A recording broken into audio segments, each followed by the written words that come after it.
राजनीति से काम तक,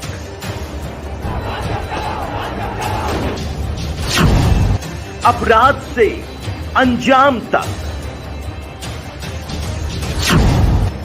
खेत से खलिहान तक,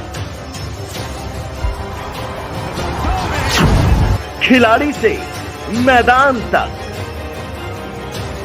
आईफा की धमाकेदार रात, सितारों से आसमान तक,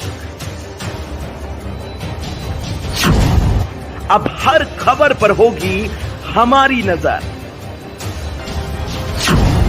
पल पल बदलती देश और दुनिया की हर खबर पाइए सीधा अपने मोबाइल पर। क्या प्रधानमंत्री मोदी के चुनाव लड़ने पर हाईकोर्ट ने पाबंदी लगा दी है?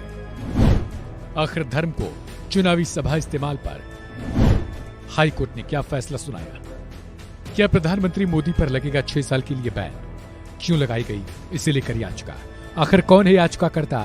खैर सब बताएंगे और आखिर ये भी बताएंगे कि हाईकोर्ट ने अब इस फैसले को लेकर क्या टिप्पणी की है और हाईकोर्ट ने अपने फैसले में क्या बड़ी बातें कही हैं। बता दें कि इस याचिका में 9 अप्रैल को उत्तर प्रदेश के पीलीभीत में प्रधानमंत्री नरेंद्र मोदी की चुनावी रैली के दौरान दिए गए भाषण में आचार संहिता का कथित उल्लंघन करने के लिए पीएम मोदी को चुनाव लड़ने से अयोग्य घोषित करने की मांग की गई थी। वकील आनंद एस जुंधले ने कुछ दिनों पहले ये याचिका दायर की थी। याचिका में पीएम मोदी पर भगवान और पूजा स्थल के नाम पर वोट मांगने का संदर्भ देने का आरोप लगाया गया। 9 अप्रैल को उत्तर प्रदेश के पीलीभीत में रैली के दौरान प्रधानमंत्री नरेंद्र मोदी ने कहा था कि INDIA ब्लॉक के नेताओं ने प्राण प्रतिष्ठा निमंत्रण को अस्वीकार करके भगवान राम का अपमान किया है। साथ ही पीएम मोदी ने कांग्रेस के घोषणा पत्र को लेकर भी जबरदस्त हमला बोला था और कहा था कि ऐसा लगता है कि ये उनका नहीं बल्कि मुस्लिम लीग का घोषणा पत्र है।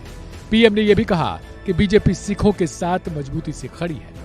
प्रधानमंत्री मोदी के 9 अप्रैल के भाषण का जिक्र करते हुए याचिकाकर्ता वकील जुंधले ने प्रधानमंत्री को धार्मिक देवताओं और पूजा स्थलों के नाम पर वोट मांगने से रोकने की मांग की है। याचिका में चुनाव आयोग से जनप्रतिनिधित्व अधिनियम के तहत पीएम मोदी को 6 साल के लिए चुनाव से अयोग्य घोषित करने का निर्देश देने के लिए भी मांग की गई थी। जुंधले ने पहले भारतीय दंड संहिता की धारा 153A के तहत प्रधानमंत्री मोदी के खिलाफ FIR दर्ज करने और उन्हें अयोग्य घोषित करने के लिए चुनाव आयोग में शिकायत दर्ज की गई थी। हालांकि उन्होंने आरोप लगाया कि इस मामले में अब तक चुनाव आयोग ने कोई कार्रवाई नहीं की थी। बाद में उन्होंने दिल्ली उच्च न्यायालय में याचिका दायर की, जिस पर आज सुनवाई हो गई है।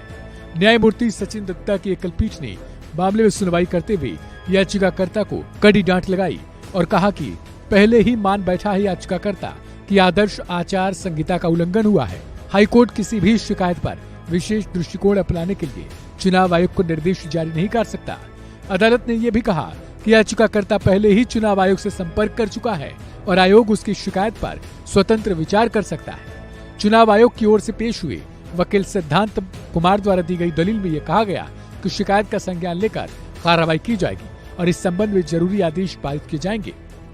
हालांकि देखना यह होगा कि अब शिकायतकर्ता की ओर से क्या कोई और याचिका लगाई जाती है या फिर अब सुप्रीम कोर्ट की ओर रुख किया जाता है। हालांकि हाईकोर्ट ने स्पष्ट टिप्पणी कर दी है कि वो चुनाव आयोग को विशेष दृष्टिकोण अपनाने के लिए निर्देश जारी नहीं कर सकता है।